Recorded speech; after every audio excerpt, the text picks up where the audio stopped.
मी इथे 1 कप गावरानी तीळ घेतली आहे, ती आता भाजून घेणार आहे। छान खरपूस भाजून घ्यायची।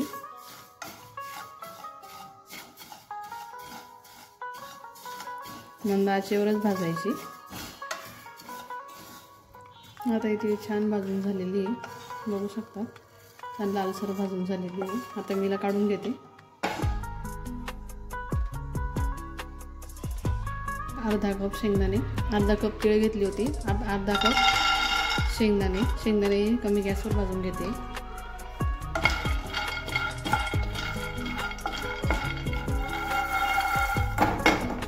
आता हे शेंगदाणे छान भाजून झालेले आहे। आता यांची साल काढून घेते।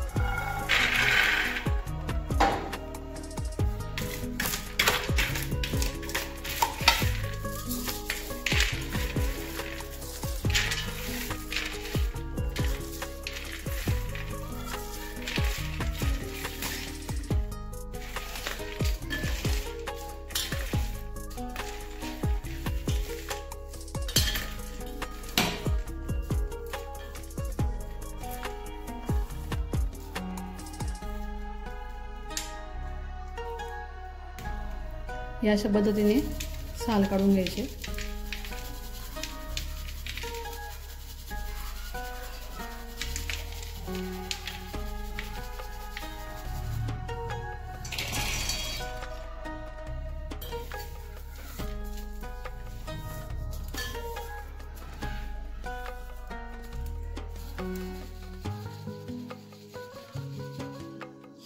आता मी जाडसर बारीक करून घेते, जास्त बारीक नाही करायचं, जाडसर बारीक करायचं। काढून घेते आता एक डिश मध्ये।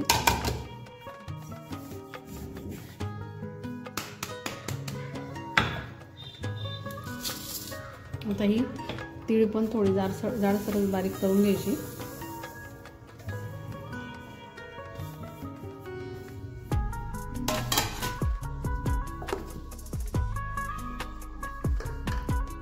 बघू शकता तीळ पण जाडसर बारीक केलेली आहे।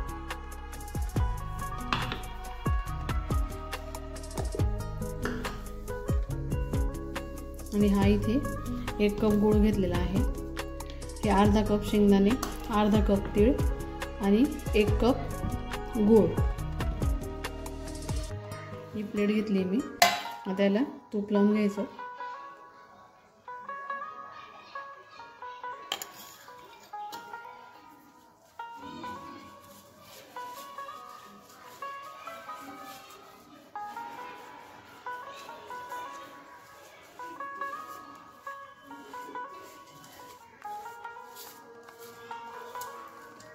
प्लेटला व्यवस्थित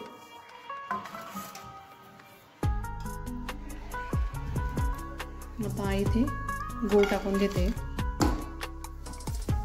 गूळ आपल्याला फक्त विरघळून घ्यायचा आहे, पाक नाही तयार करायचा आहे।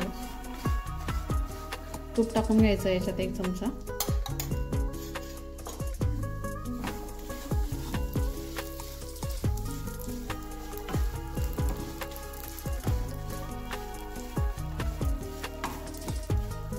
मंद आचेवरच विरघळून घ्यायचा। आता गूळ छान विरघळला आहे।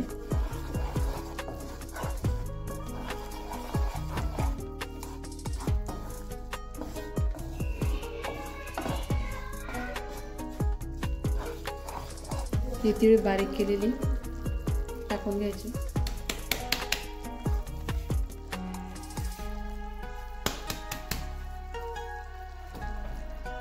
बारीक केलेले शेंगदाणे,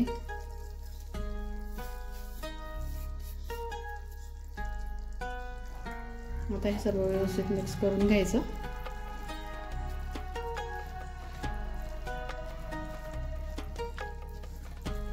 यात मी थोडी वेलची पूड घालणार आहे।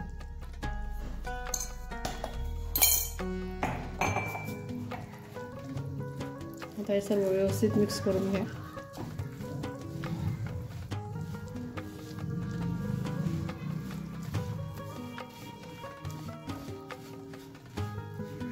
आता हे झालंय व्यवस्थित मिक्स करून। आता याला आपण प्लेटमध्ये काढून घेऊ।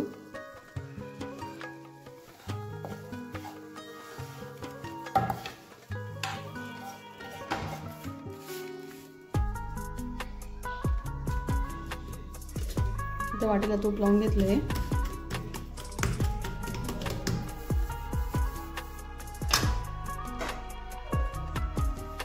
आता मी यावर थोडा पिस्ता टाकून घेणार आहे.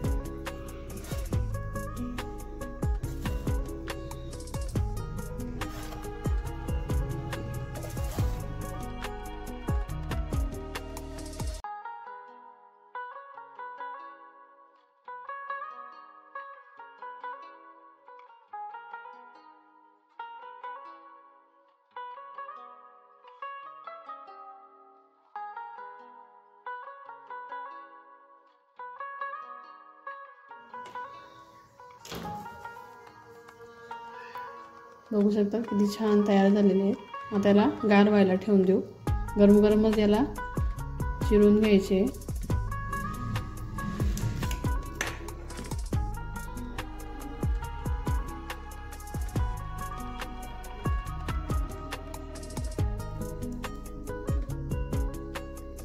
किती सॉफ्ट झालेली आहे. आता मी या सर्व काढून घेते. बघू शकता किती इझी निघत आहेत.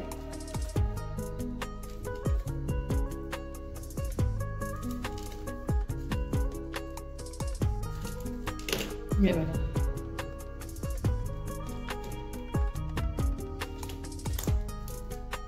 तुम्हाला हा व्हिडिओ कसा वाटला ते नक्की कमेंट करून सांगा. व्हिडिओला लाईक करा, शेअर करा. चॅनलला सबस्क्राईब केलं नसेल तर प्लीज चॅनलला सबस्क्राईब करा. धन्यवाद. खूप छान झालेले आहेत. खूप सॉफ्ट पण आहेत, कडक नाही झालेले आहेत.